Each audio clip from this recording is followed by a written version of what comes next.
Alright, today I am going to be going over disassembly and reassembly and some troubleshooting for the Ruger Mark III 2245.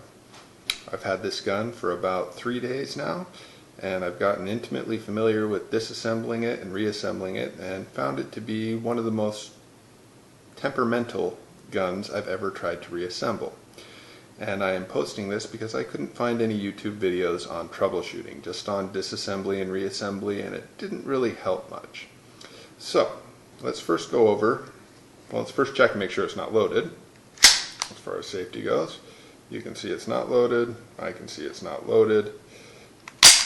Let's close it and make sure the firing pin's down. Okay, I'm going to go over what happens when you try to disassemble this with the firing pin not fired. So it's cocked. Now the first thing we're going to do is you have to release this mainspring. Now it can be very difficult, it's not just a finger kind of issue. So what I found is the zipper loop right here works very well to capture that and give you a safe way to pull it open. Now this is not the spring released. This is the spring stuck because the firing pin is not released.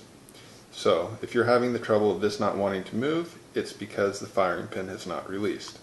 So I'm going to put this back.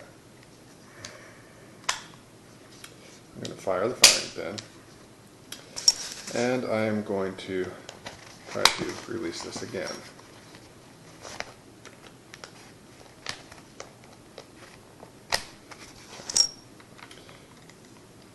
Now it's loose. Okay, that's because the firing pin has been, fired. Okay, so the next thing we want to do is remove this. Now, I close this up so it doesn't stab me, and you pull it straight towards you when the magazine's pointed at you. Sometimes you have to give it a little wiggle, work it out. It can be very difficult, especially on a new gun, to remove that, so don't think you're doing something wrong. You just have to pull with extra force. After you've done it a few times, it will loosen up a little bit. Okay, now we have to release the magazine, which is, of course, that little button there. Slide the magazine out, and then we're going to slide the bolt out. Just slide straight back. Great. So now we're down to just the barrel and the main frame here. So the barrel removes. I've seen other videos where they just give it a little push here and the barrel comes off. Okay, I can push on this all day with all my strength, break this grip frame. It's not going to be coming off. What I can do is take a rubber mallet, hold this down between my legs, give it a few taps, and when it has slid down,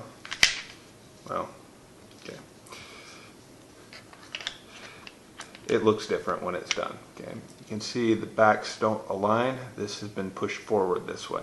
Okay, it is getting easier to remove this than when I first got it. When I first got it, I thought these were welded together and that there was no chance it was going to come apart. It didn't seem like it wanted to. Thought I was going to break it. I trusted that it was removable after looking at the website. Kept pounding on it with the mallet. It eventually came off. It's an important thing to do so you can make sure everything's clean in there and have an easier time cleaning things up here. Okay, so now everything's disassembled into the 5 main pieces. You have your magazine, your barrel, your grip frame, your slide or bolt, and your mainspring. So, now we're going to put it back together. You line up this little square with where it goes in the barrel, give it a little push to kind of seat it. Now you'll see that these two are about even now. That's not nearly far enough. Well, it is, 1/16 of an inch. But it takes some pounding on my gun to get that back about 1/16 of an inch. So, again, with the rubber mallet, I found that giving it extra taps to make sure it's extra seated has never hurt anything, so let's give it a few extra taps. Now you'll see that it is seated back past that about 1/16 of an inch. You can also take your mainspring pin and try to slide it in, and if it slides in all the way, you've seated your barrel the proper way. It's back far enough. Alright, so now I want to go over a couple things I've learned with this slide and the spring on top of it. This was a problem of major frustration. Now, it's almost imperceptible when it is too high, but it will not slide back into the gun right. You'll have to force it, and then you'll put it all back together and the bolt won't slide back. It's all this little spring, in my limited experience. So make sure you push it down in the middle, at the ends. Make sure you have the spring aligned down here. You can use your pin here to align it a little bit. There you go. So now everything should be aligned, should be pushed down. Okay. I cleaned the bottom, re-oiled it. Now let's see if it goes back in. It was a little more, I've had a lot of trouble trying to get this in. But we're going to see how it works now.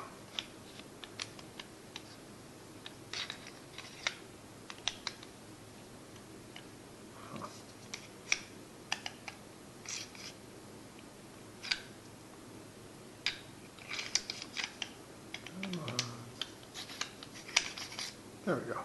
Okay.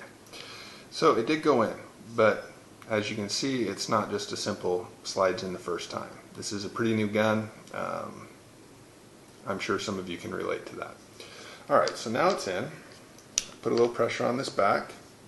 And we take our mainspring, fit it in, and push it straight up. There we go. And working it into the top can take a little bit of effort. Okay, but now it is in. When it's protruding from the top, maybe 1/8 of an inch, you know you got it in all the way. So now you're left with your next problem, which took a little while to figure out, which is the spring does not want to go down. So what you can do is take your magazine, pop it in the gun, and pull the trigger, and you'll watch it fall. Okay? So now you have this release so that it can get closed all the way. And this is another little tricky part. You point it at the ceiling and you bounce it around a little bit and give it a little extra pressure and snap it shut. Okay. Now you've reassembled the gun successfully. Let's see if the slide pulls back all the way. It does. Closes, fires. It's fantastic. I hope this saves headaches for people out there. I know this isn't I'm not the slickest guy putting this back together, but I really hope it saves you some headaches and some time. Thank you very much. Goodbye.